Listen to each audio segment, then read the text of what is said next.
22. maijā Gulbenes novada Tirzas kultūras namā notika Latvijas avīzes diena.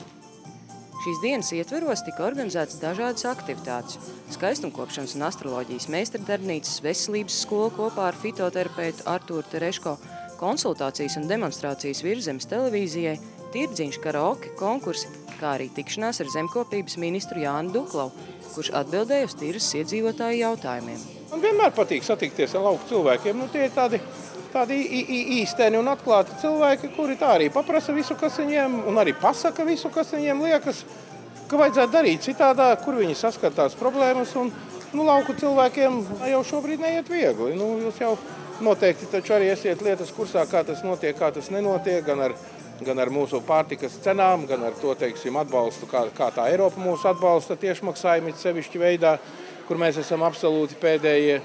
Šie jautājumi, man uz viņiem katru reizi gandrīz visiem jāatbild. Šobrīd lauksaimniecību, ja mēs paņemam to, ko mēs paši esam izcīnījuši, ka mums tur atlaida 3 nodokļus un vēl šo to mēs dabūsim, es zinu, ka mēs dabūsim, tad es varētu teikt tā, valdībai kopumā lauksaimniecība ir prioritāte, jo citiem tā izdarīts netika.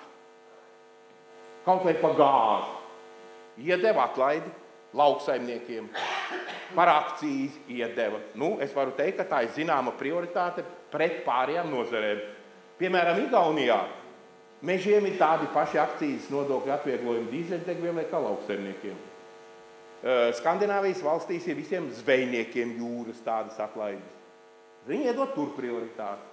Tā kā tā ir prioritāte pret lauksaimniekiem. Mēs to vārdu varam šobrīd lietot, ka ir prioritāte. Un es saku, mēs vēl tur pastrādāsim, vēl mēs šo to dabūsim.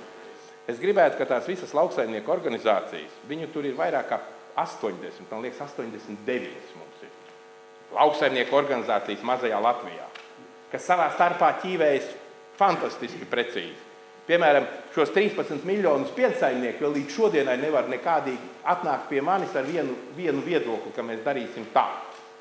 Mans tāds, kā es gribētu, lai šie cilvēki varētu savā starpā par kaut ko vienoties.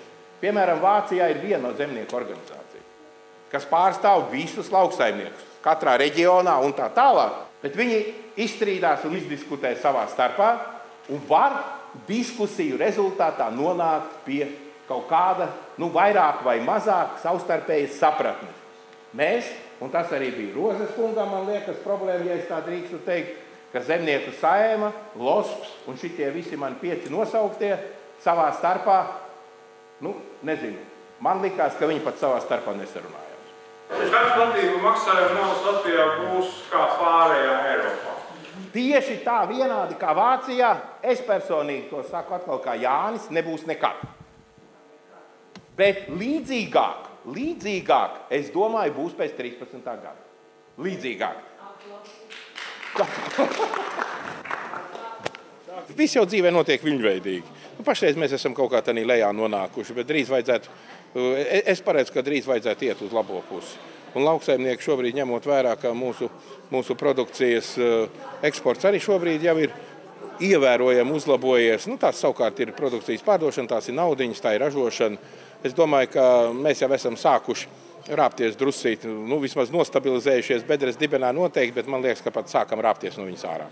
Laukavīze arī ir atnesusi speciāli balvas. Ja kāds uzdiedās karaoke, ļoti interesantas tādas grāmatiņas un arī ļoti lielu balvu, kuru nevar ielikt somā. Laukavīze arī tāda dos, kas uzdiedās karaoke, bet to mēs tā kā vairāk uz senioriem viena balva, pārējās balvas tādiem maziem dziedātājiem.